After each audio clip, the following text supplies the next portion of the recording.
Živjo, Ivy here, welcome back to my channel, and let's check out which books I was reading this month.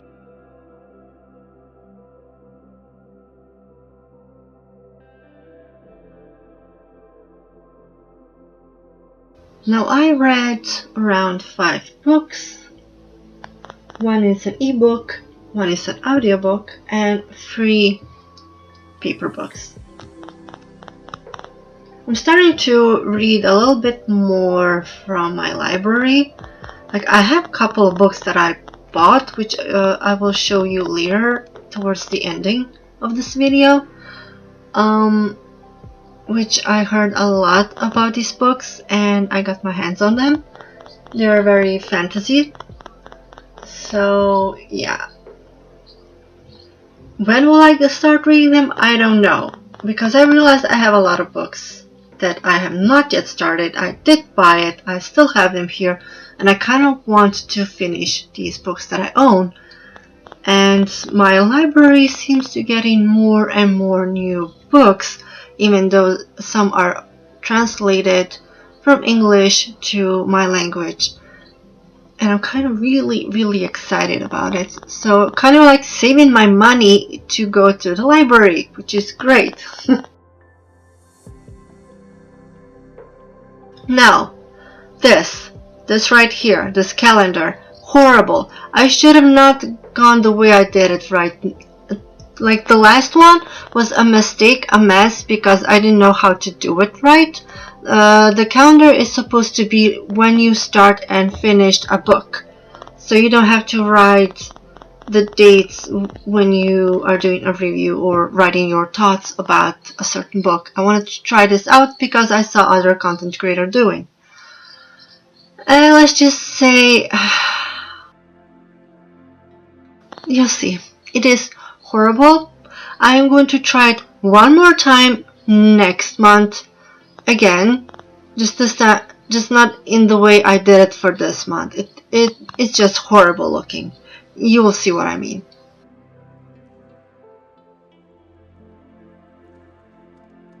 This is my typical where I write formats, how many pages I read, owned. Oh, here's a question. So when I write own, I only write the books that I have physically, not the ebooks.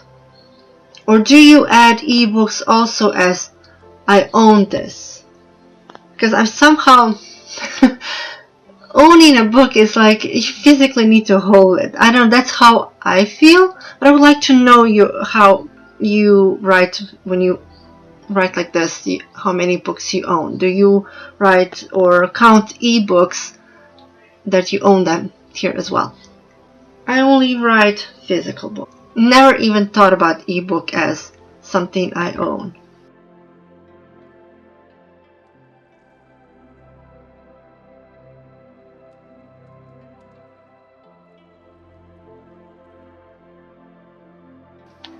Okay, we are starting with the first book, and I got this from my library, and is Wildfire by Hannah Grace. Now, I did read Icebreaker. It was fine, so I wanted to continue what else there is. And honestly, I do like this one a little bit more than Icebreaker. That's how I feel. Because this is a lot of, not exactly family drama. Actually, no, it is. It is family drama and daddy issues. Not like daddy, I mean daddy issues. Also, the trope is friends to lovers and forced proximity. This is romance, sports, fiction, all that jazz. So, our boy and girl, Hannah and Aurora, oh, my bad, not Hannah, Aurora and Ross, they know each other from a party. Aurora has her own problems the way she is, and she wants to change, not to be this party-going girl and having sex with different guys. She was never in a relationship, so it was just, everything was just physical. Ross, on the other hand, he also is not a type of a guy to sleep for one night. but he has this fear of people getting to know his past, of something that he's done, which is not all that horrible because it wasn't his fault. It happened in Icebreaker, so if you read it, you know what happened. And I think they also say a little bit about it in this book. But yeah, their issues that they both have are with their fathers. So with Ross, his issue that his father became addict with what are those casinos? Basically games, all that, where all the money goes. Bye bye. And Hannah has a problem with her dad that he divorced her mom, is now having another girlfriend, and that girlfriend has a daughter, and he is more a father figure and husband figure to them than he ever was to his family and to Aurora. And he does not see Aurora as his child or daughter unless he needs her for something. And so she wants to like either please her dad, or she will do dumb mistakes or something that it will get her father's attention. So she wants to change that. She wants to be different. So they go to this camp for 10 weeks, and they didn't know that both Ross and Aurora are going to be working there together. And it is wonderful. The relationship is okay. At the start wasn't like wow, amazing, right? Because it was one night stand. But they start to be very open with each other about their past and about their issues with their parents and the things they are ashamed of, specifically Ross. So like I said, I do kind of like this one more than Icebreaker. That's how I feel. But this is a 4-star. I think it just barely made it to 4-star, but it's a 4-star. Okay, now we're starting with the second book, and it is an audiobook which took me around which lasted like 11.5 hours to finish it, and that is The Paradise Problem by Christina Lauren. And what the hell is wrong with my voice? Just when I started to talk, it goes wrong. So we have our girl Anna, who married Liam. They've been married for 5 years. Anna never really read about when Liam gave her the contract for marrying him.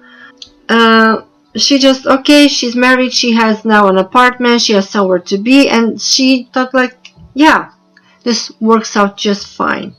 Until 5 years later, Liam comes to ask her for help. Oh, I also didn't say, this is family drama again, daddy issues, fake dating, marriage inconvenience, obviously romance. Okay, so Liam came to her to ask for help. The help that he needs is for her to pretend still to be his wife even though they are still married. But she needs to go with him to an island, I believe, because his sister is getting married and everybody was pressuring him to bring his wife finally to meet the family. Because he was talking about his wife and the education and the work that she's doing, and it ends up not like that. Even though Anna did go like for school for like being a doctor, I think, but she changed it and she pursued art and she was really an artist, and he didn't even know that. So he was constantly telling his family that she's a doctor. Oh my god. But yeah, horrible communication. Yeah, nothing new. That's what you get in romance. So yeah, they went there. She was asking Liam all about his family, about their name, who she needs to be careful with, and all of that. So she's like ready. She didn't have much time. Like they had to go in a couple of days, a week maybe. So when they got there, they were acting pretty good as a couple, and of course they start to like fall in love. First they said like no physical unless we have to kiss to make it more believable, and in the end they had sex, so nothing new. But the main problem here is Liam's family, specifically his father. Now Liam has 2 more brothers. He is the second So he has an older brother, Alex, then it's him, and then the younger brother, I believe. And then there's the sister, who is the youngest. And Alex really fights for father's approval and wants to be the CEO. Once the dad goes into retirement, he wants to take over. But the dad wants Liam to be the CEO. And the father is such a piece of... He really loves watching his sons fight. And it's just horrible what kind of a parent he is. He really made me angry. But of course, all is well. There were some complications in the end because the father was blackmailing his own son, Liam, that he needs to join or else. Something that happened in the past that involves Liam that could destroy his career that he made for himself. So to say, I did have fun. The audiobook was really nice. I enjoyed listening and yeah, it was a good book. 4 stars. And we are now continuing that I've read this book. Not this, but this is the continuation. I've read... Great, now I forgot the name of the first book. But this is the second book. This is about the second sister. This is Hook, Line and Sinker by Tessa Bailey. This is, of course, again, romance. I've read a lot of romance. Small town romance, friends to lovers, again, forced proximity. We have Hannah and Fox. So after Hannah went back home to LA and she was gone for like 6 months, but in all those 6 months, her and Fox, they stayed in contact and became close friends. Now Hannah is coming back to Westport, I think, and she's not going there alone. She's going with her film crew because that's where she's working, and they're going to film a movie there. So for her to stay there, she has to stay with Fox because was it Piper? I don't know how to say her sister's name. She cannot stay with her sister because Brian or Brandon? Brandon's family, his mom and dad are coming there. They're gonna stay over. So there was no space for Hannah, so she's gonna stay with Fox. Now Fox, he's a ladies' man. He is womanizer, so to speak, a man for one night. Now this is the interesting thing when I said man for one night. Usually when you have a good-looking person, these type of things happen more to women more than to men. You know, there's a good-looking, beautiful woman. They're only going to look at her for sex, but not relationship. It's what I noticed. I could be wrong. So yeah, Fox thought because his dad is a womanizer, he's going to be a womanizer. He left him and his mother a long time ago, and he thinks that he is not worthy of anything good. Like even when Brandon was given him to be the captain of this ship because he's making another one so they get more crabs, Mr. Krabs. And he said like no, he kind of doesn't see himself that he can do a lot of things. He is capable, he deserves good things. And Hannah is kind of helping him out about that. But there is of course attraction. Even though Fox did get a warning not to get involved with Hannah, for obvious reasons, as I just said. But she was really opening up to him, and she really wants to know him as a person, and she really tells him that you deserve more than that. And she kind of didn't like tell him that he needs to change, but for him to realize that he deserves good things in life, and that he's worth more than just a guy for one night. And Hannah, what I like about her, she is really brave. At first she wasn't very much, but she is getting more and more brave. Like she wants to tell a person that she wants her how do you say it, her career. She wants to be the person that picks music for the movies. She was always afraid to ask people about that. Like she wants a promotion or to move on. And also, since in the first book and in the second now as well, she had a crush on this guy that they work there together. And I mean, when Fox came in, he was forgotten. It's a typical rom-com, chick lit romance book, but it was nice. It was nice. I enjoyed it. It barely made it to 4 stars, but it's a 4 stars. And we are continuing with 2 Twisted Crowns. I really enjoyed this book, and the first one as well. The first one was 5 stars. This one, 5.5. Like, certain things didn't a little bit to drag on, but oh my god, I love it. This is fantasy, horror, gothic, and I'm really starting to like gothic more and more. It's a forbidden love and enemies to lovers. Now this is a continuation of what happened in the first, or where it left off, and now we're continuing. Now they have a lot of these cards that they need to perform some type of a ritual, but one is missing and they need to go deep into the woods to get it, and the spirit of the woods needs to give them that card. Now the only one who knows where that is the nightmare that lives in our main girl's head, Elizabeth. I don't even know her name. I should have really looked it up how to pronounce her name. But she is no longer there. Nightmare completely took over her body, but she is fighting in his head to claw herself back to be the way Nightmare was with her. Like, she can still see what he's doing, what he's saying and all that, but at the start she was like in complete darkness, in like a dark island surrounded by black water, something like that.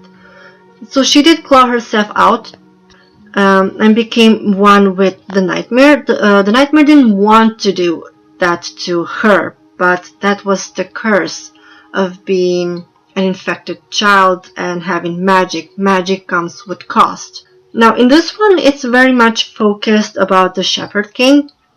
What happened 500 years ago, how he made these cards, how much he sacrificed to make these cards, and him being so much about focusing on magic that he kind of didn't pay attention much to his family. He was a bit too obsessed with it, which led to death to someone important. And that someone important was a wife of somebody, which I don't want to tell you, who ends up killing him. But they were friends.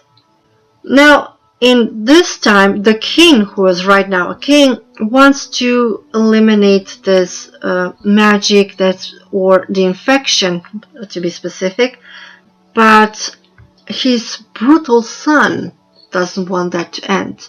Even though, if you read the first book, you know he was injured. And oh, I hoped he stayed injured forever, but when he got up, oh, it was so not good. So we also have Elm. He stayed behind in the kingdom, and he was starting to fall in love with Ione. Oh, how do you say even her name? Ione? She is fine. She is fine. I really do like her as a character as well, and I love that the maiden card didn't change so much about her heart. And it's really sweet how Elm remembers her even from years before, and he really liked her. But yeah, it didn't just, I mean, it went great until his brother woke up being healthy, and it just didn't go too well. Also, the people that went with Nightmare to get the last card, oh boy, things were not so easy. There were things following them, and as usual, you want something, the wood spirit, or the spirits of the wood, however you say it, and they want something. Nothing is for free. There's a lot going on in this one, and I really love both of these books. Wonderful. So I really can't wait to read her other book that came out. But I have so many books, I don't know when when will I get the chance to read it. But yeah, if you are curious to read about these two books, which you probably already heard so many things about these two books, yeah, go read it. I think it's a wonderful fantasy, and if you like a bit darkness and gothic, go for it. And we are in the last book.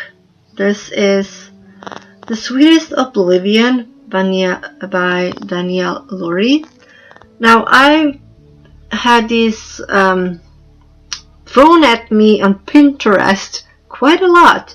I don't have TikTok. I never had, and I don't want to have it. The way I find books was through Pinterest, even though I do have now Instagram for like 6 months, maybe more, actually more. I'm kind of thinking of deleting it. There's too much toxic things happening there, especially now in book communities. I just want to get out of there. And I want to enjoy my books, even though people have been raving that these books are great. So, this is a dark romance, mafia, adult, okay? The tropes are enemies to lovers, and my god, the miscommunication. The communication, this is so bad. Now, when it comes to mafia, these type of books, I know they're like the typical one. There can be cliche and all that. And I was ready for it. I just want something simple to read. You know, nothing complicated, just something simple. And I was very disappointed with the main girl, Elena. I do understand that she was kind of groomed to be this sweet girl, as she was, but she's 21 years old. You can't expect her to be sweet all the time. And she kind of got sick of it, and she wants to change. Her change is horrible. Okay? She did not change because she wants to grow out of it. She only started to change when Nico came into a picture, and he's now the fiance of her little sister. Her dad didn't want her to marry Nico, so he gave up his younger sister. I don't know how old her sister is. So Elena is 21. So I don't know, is she 19? I guess just legal 18? I don't know. But yeah, so she kind of felt like the attraction between them was there. But the way she kind of like wants to change is so, like I said, I know I was ready for a cliche, but it's just her decisions that she is making just pissed me off. Like, serious, why is usually when you read these type of books, the female characters are just so poorly written. Men are the same like any other mafia men. They're possessive, controlling, everything has to be the way they say it, very protective, you know. I'm fine with it. Like, there were some, look, this book is 3.5. It's not all that bad, but I just really wish Elena was written better. At some point, I did like her, and then she makes these stupid decisions. This makes me want to like grab her and shake her like, what the hell are you thinking?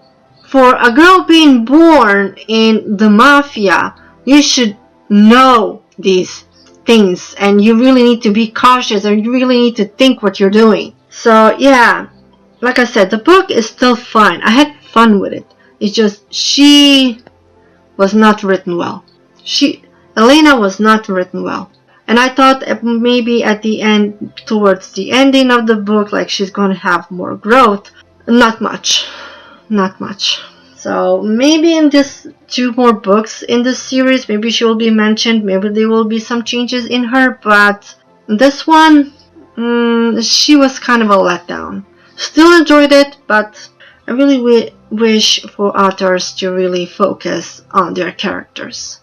That's all I want to say. As you can see, this, the way I've wrote the calendar, I hate it. It's horrible. I shouldn't have done it this way. So I hope next month it will be better. Here are the favorites, or the favorite book of the month. Of course, it's going to be Two Twisted Crowns. And here are the books that I have added more. I bought them, I have them. It is Carnival and Once Upon a Broken Heart, and I'm very excited to read them. But yeah, that would be all. Thank you so much for watching. I hope you enjoyed my little video, and do write down what type of books or which books did you read this month. And I hope to see you in my next video. Ciao ciao!